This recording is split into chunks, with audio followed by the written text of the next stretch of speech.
Wewe. Simu yangu.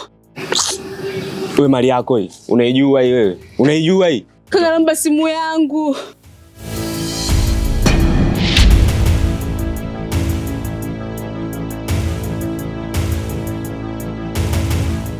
Oya vipi babrida? Ushawahi kusikia muuni yote au msela yote hapa anakaba isipokuwa Shachogo? Sasa Chogo, mimi sina mazingira yote, kwa nimechukua hii hadi nijizingatie vitu fulani hivi. Sasa bwana unaanza kuzingua mwanangu. Sikia sasa. Rudishie odem kila kitu ulichochukua. Oya rudisha basi babu, usianze kutumia nguvu saizi hapa. Sikia sasa. Kila ulichokuwa nacho weka hapo chini. Hizo dharau bwana Chogo. Sasa mimi sina kitu, chukua kitu nikupe tena wewe. Oya fanya wainama kisha roteti basi. Au unaweza kutumia nguvu?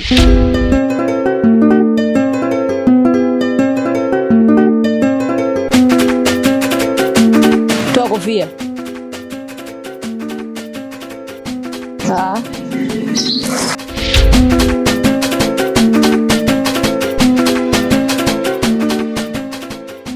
Asante dada.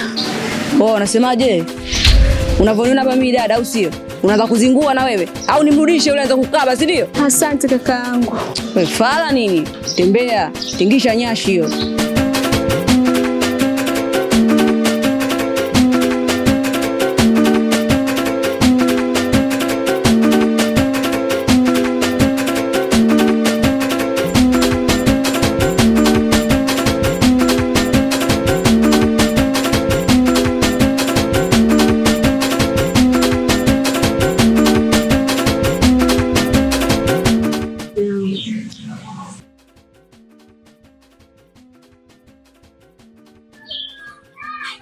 Niambie. Nilikuwa naomba ruhusa yako. Nende kwenye shule ya rafiki yangu. Hivi wewe unajisikia unachokisema? Wewe nilikwambia nini kuhusu shule? Hivi imefikia hatua kwa wewe usipoenda kwenye shughuli mziki haupigwi au? Wewe kila siku shughuli, wewe mpiga goma kubwa. Wewe mbona ubadiliki? Kwa nini usinifuate kunieleza vitu vya msingi kila siku shughuli? Lakini mume wangu, ile shule ya mwanzo sikuenda. Wameongea maneno mengi sana. Alafu wao kwetu walikuja. Kwa hiyo wewe usipoenda mziki haupigwi. Au akiongea wewe kuna sehemu unatoka nyama, labda kuna sehemu wanakuongezea kitu kwenye shughuli. Kuna ujue ifike time kuna muda atakuwa uniite vizuri. Kama hivi tulivyokaa leo nimeamua nisiende kuzurura kote, nikae na mke wangu tujadili vitu vya msingi. Bwana mimi kuna sehemu nimepita nimeona biashara. Tujue tunafanyaje ili tuongeze labda kipato ndani, tufungue biashara yote. Lakini wewe akili yako inaanza mziki tu. Labda nikwambie kitu kimoja. Haya mambo ya shughulini iwe mwanzo na mwisho kuyasikia kwenye masikio yangu. Sitaki. Lakini mume wangu mimi nakuahidi sichelewi. Saa 5 tu niko hapa. Kwa hiyo naamini saa 5 ndo muda ambao mwanamke wa mtu arudi kwake, si ndio? Sasa naongea hivi kwa herufi kubwa. Ukiona siku umetoka hapa, umeenda kwenye shughuli, basi tambua hapa hauwezi kurudi tena. Shenzi wa tabia wewe. Unashindwa kuongea vitu vya msingi shughuli.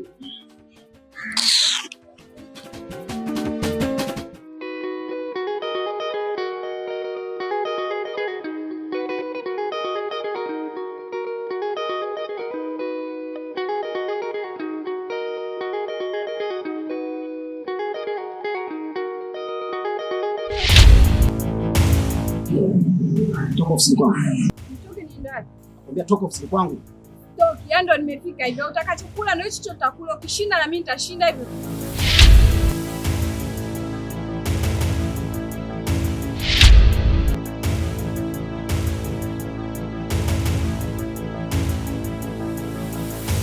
Wewe mwenda wazimu umefuata nini ofisini kwangu? Unauliza mimi nimefuta nini? Nimefuta hela ya matumizi. Yaani unaondoka nyumbani hujaacha hata shilingi 100 afa anuza nimefuta nini? Wewe unatafuta nini mimi? Wewe unataka nini labda nikuulize? Nikuachie hela wewe kama nani?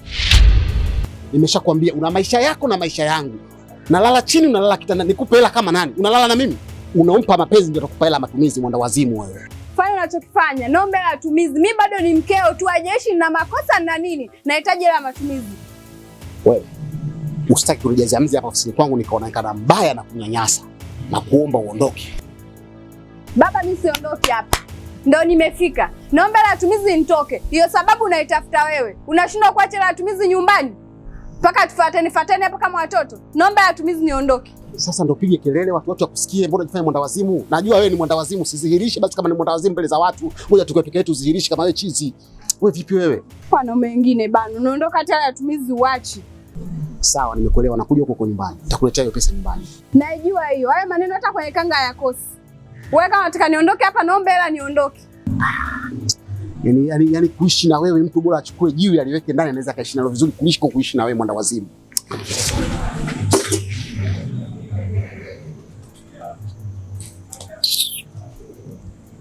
Shika.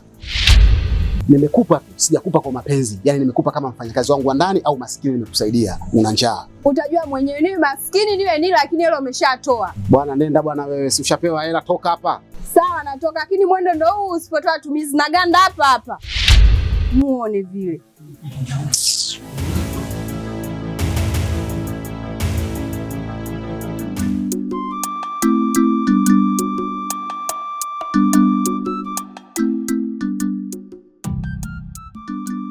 Ni kweli umenikubalia? Ndio, nimekubalia. Lakini ningeomba ombi moja kutoka kwako. Ombi gani hilo? Omba usiwe kama mume wangu.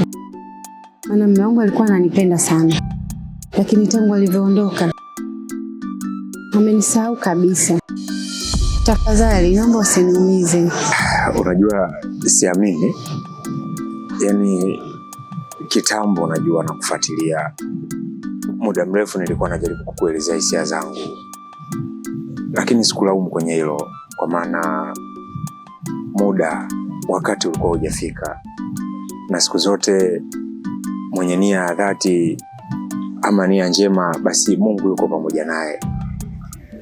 Nashukuru sana kwa kunikubalia. Lakini pia namshukuru Mwenyezi Mungu, kwa maana yeye ndio kila kitu. Nakupenda sana. Na mimi nikuahidi tu, nitakulinda, nitakuheshimu, nitakujali, nitakupenda milele. Niko tofauti sana na wanaume wengine. Huwa naumia sana ninapomwona mwanamke anapitia kwenye maumivu mazito ya mapenzi. Kwa hivyo sitokusababishia aina yoyote ya maumivu. Nakupenda sana.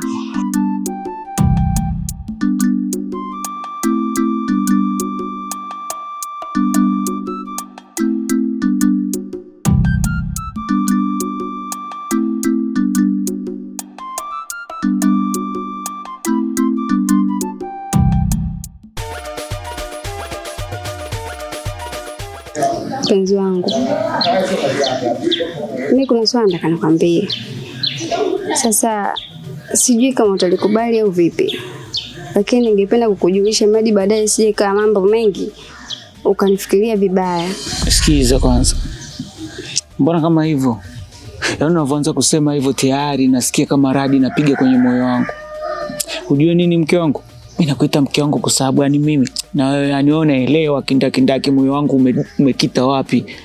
Unajua. Yani mimi najua na ninaelewa nimependa, sio ninahisi na uhakika. I love you girl. Sasa ukianza kuniambia tena moyo wangu tena sio vipi, na nichanganya mtu kwa serious basi na moyo. Mpenzi wangu, mimi nimepata kazi. Sasa kwa nini kwanza ukaweka kwamba moyo wangu usijui nitakufikiriaje? Kwa sababu swala la kazi mimi naelewa kwamba kupata kazi utafanya na kuamini. Of course I trust you girl, na kuamini. Najua kabisa utafanya kazi ni kwa ajili ya malengo yangu mimi na wewe, nini maisha yanaenda katika 1 2 3, ba mtu pia nitaacha cross 2 3 zile maisha zile. Alafu nitakuja kukaa sawa, mampenzi pale umefungua tagenge unaenda unauza, vipi change tunarudisha hivyo maisha yanaenda. Au unaongelea future ipi kwani? Kazi nazungumzia mimi hapa sio kwenda na kurudi. Ni kazi za ndani. Hasa nafikiri nikifanya kazi za ndani nitakuwa napata hapo muda kuonana na wewe. Asa puonisha badilika kama mtu. Kwa sababu tu kuleta hizo taarifa tayari ushajiseti. Yaani hapo tu nimekwambia hivyo tayari ushaanza kwa kaja. Nisingekwambia si ndio ungeongea paka pavu lingekutokea. Mwenyewe unanijua vizuri. Mimi chizi afu chizi tena toka kwenye mapenzi ndio usiongelee kabisa. Yaani I'm over crazy. Sikiza nikwambie. Do you love me? Yes.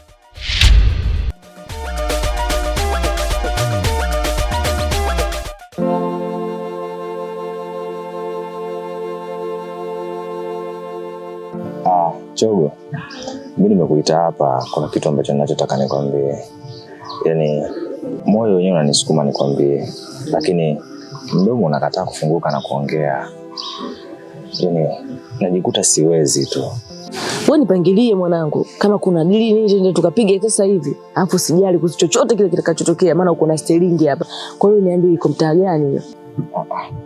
Hii sio dili tena, bali inazungumzia hisia za moyo unachotaka kukiwakilisha. Yaani moyo wangu kwa ndani unazungumza sana, lakini mdomo ndio umekuwa chanzo. Fresh ni chane mwanangu. Wewe kama nimezingua unanichana mwanangu. Umezingua sehemu hii na mimi nakuelewa. Sasa unaogopaje mwanangu? Sasa utasemaje si una moyo na nini? Yaani sikuelewi unazoziletea moyo sio umefanya nini moyo gani huo? Hii hujakosea wala nini. Bali nilikuwa nataka nizungumzie hisia za moyo. Kwa hiyo nikikwambia utakubali? Mbona kabla za kishamba unazoniletea mwanangu? Mezalo zero au? Basi sawa. Mimi nahisi nitakwambia kwa baadaye. Ambapo moyo ukitulia ukaamua niseme tena nitakwambia. Asikia basi. Unajua wewe mama unaoleta. Hapo unajua mtoto wa kiume. Hapo tumekutana hapo wote wanaume. Kwa hiyo sababu unazoniletea basi sizielewe unajua. Wewe umeniita hapa, kwa umenitia upumbavu wako wewe, si ndio? Yaani unaniita hapo cha kuongea una mtoto wa kiume. Wewe unachukulia poa eh? Sikia mwanangu, mpaka dakika hii ushaniharibia. Ngoja niende maombi. Nitakucheki baadaye. Yaani nikiwa naye moyo unakosa confidence kabisa. Lakini akishaondoka kama hiyo, yaani moyo unataka kusema kweli kabisa nampenda. Lakini nitamwambia tu.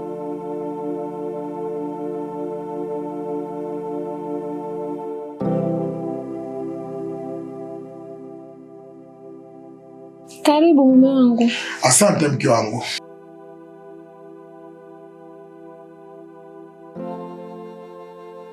Pole na kazi mume wangu. Asante sana. Habari za kazini? Nzuri, sijui za hapa wewe. Umeshindaje? Nzuri. Kabla hujakaa sana mume wangu, leo nina surprise yako. Surprise? Surprise gani tena? Usiwe na haraka basi. Mke wangu, nakusaje kuwa na haraka jamani, wakati umeniambia una surprise yangu kweli? Subiri. Dada.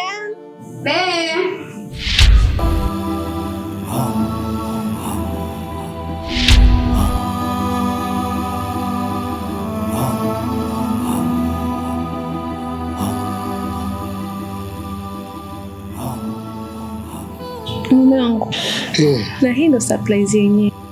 Tumeshampata ile dada ambaye tulisema atakuja kutusaidia kazi. Anaitwa Ashley. Karibu sana dada. Asante. Jisikia uko nyumbani?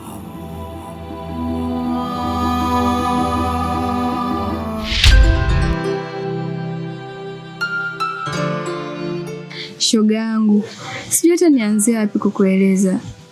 Yaani hapa anapozungumza na wewe, ndio wangu ina matatizo makubwa sana. Shoga yangu, kila siku wewe ishi changamoto. Shida nini tena? Ndio wangu imekuwa ngumu sana. Uwezi amini, sasa hivi kila mtu analala kivyake, kula kivyake, yaani mpaka kufua. Nafua nguo zangu na nafua nguo zake. Nimefikia stage hiyo. Yaani kila mtu anakula kivyake, kila mtu analala kivyake. Hiyo ni stage mbaya sana. Yaani hapo kunapoelekea na nyumbani ataama. Asa unahisi mimi nitafanya nini? Maana hata tumizi sasa hivi haachi ndani. Sasa shoga yangu, ninachokushauri, hapo inabidi uwe mpole, umnyenyekee, umsikilize chochote anachotaka. Unahisi atabadilika? Mimi ninachohisi atarudi tu katika mstari. Sidhani, ila acha niendelee kuvumilia. Maana hata Waswahili walisema mvumilivu hula mbivu. Vumilia tu shoga yangu, hiyo ndo ndoa yenyewe. Atabadilika. Na mimi nikupe mkasa ulionikuta juzi.